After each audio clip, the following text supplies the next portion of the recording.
Del Evangelio según San Mateo. En aquel tiempo Jesús llamó a sus 12 discípulos y les dio autoridad para expulsar espíritus inmundos y curar toda enfermedad y dolencia. Estos son los nombres de los 12 apóstoles. El primero Simón, el llamado Pedro, y su hermano Andrés, Santiago el Zebedeo y su hermano Juan, Felipe y Bartolomé, Tomás y Mateo el publicano, Santiago el Alfeo y Tadeo, Simón el fanático y Judas Iscariote el que lo entregó. A estos 12 los envió Jesús con estas instrucciones: no vayan a tierra de paganos ni entren en las ciudades de Samaria, sino que vayan a las ovejas descarriadas de la casa de Israel. Vayan y proclamen que el reino de los cielos está cerca. Palabra del Señor.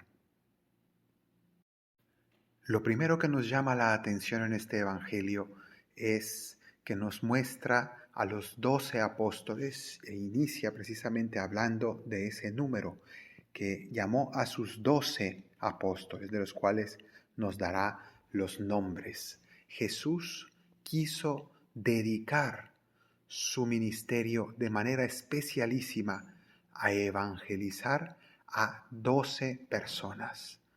Pudo haberse dedicado a evangelizar a las multitudes y de hecho hizo milagros y predicó también a multitudes, pero en realidad se trataba en parte de una enseñanza para que estos 12 aprendieran a predicar, aprendieran a evangelizar. Lo principal de su ministerio fue dedicarse a ellos. ¿Por qué 12? Porque 12 es el número de las tribus de Israel. Es decir, el pueblo de Dios estaba sectorizado en 12 tribus que corresponden a los 12 hijos de Jacob o de Israel. Y por tanto Jesús quiere fundar un nuevo pueblo de Dios y así nos lo muestra llamando a 12 apóstoles, porque hará un nuevo pueblo de Dios que es la iglesia. Y en un primer momento su intención, como se nos muestra aquí, su intención era fundar ese nuevo pueblo a partir del antiguo pueblo. Por eso les dice que no vayan a tierras de paganos ni entren en ciudades de samaritanos, sino que fueran a las ovejas descarriadas del mismo Israel, es decir, entre los judíos. La conversión de los judíos venía a llamar a su pueblo elegido.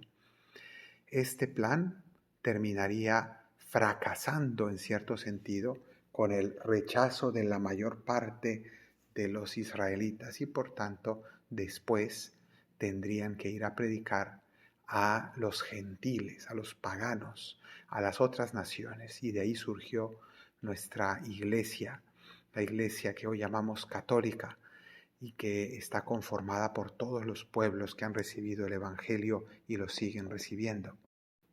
Y es importante que el Evangelio nos reporta los 12 nombres de estos individuos, cada uno con su propia historia. Aquí se nos bosquejan todos ellos y es importante tener los nombres históricos de ellos porque nuestra iglesia la consideramos que es una, es santa, es católica, como hemos dicho, y es apostólica. Apostólica significa que es la misma iglesia que Jesús cimentó sobre sus 12 apóstoles.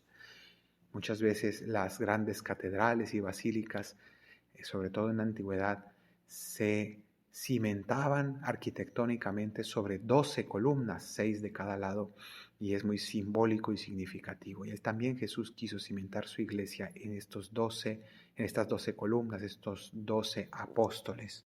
Y por tanto, para nosotros decir que nuestra iglesia es apostólica significa realmente que los obispos de hoy son sucesores de estos 12 obispos que se han mencionado aquí, los primeros 12 apóstoles, y que el Papa de hoy es sucesor de San Pedro, que siempre es el primero en ser mencionado en todas las listas, en todos los momentos en que se citan los apóstoles en el Evangelio, primero se cita a San Pedro.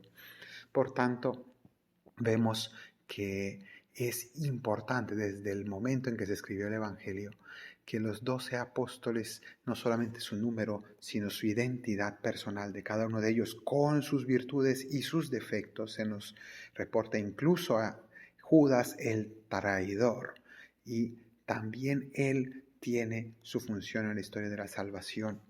También a él se le menciona porque la iglesia no se avergüenza de su realidad y de los hechos incluso tristes que ha habido entre estos 12 apóstoles. Y así también nosotros hoy podemos decir que nuestra iglesia tiene su historia, tiene sus episodios tristes, también vergonzosos como desde el inicio los tuvo y están en el Evangelio, pero lo importante es que es la misma iglesia que fundó Cristo y que sigue cimentada sobre 12 columnas, los 12 apóstoles del Cordero, los llamará el Apocalipsis, y que hoy el Evangelio nos los recuerda para que nuestra devoción siempre se apegue a esta misma iglesia que Jesús formó y fundamentó en ellos. Que así sea.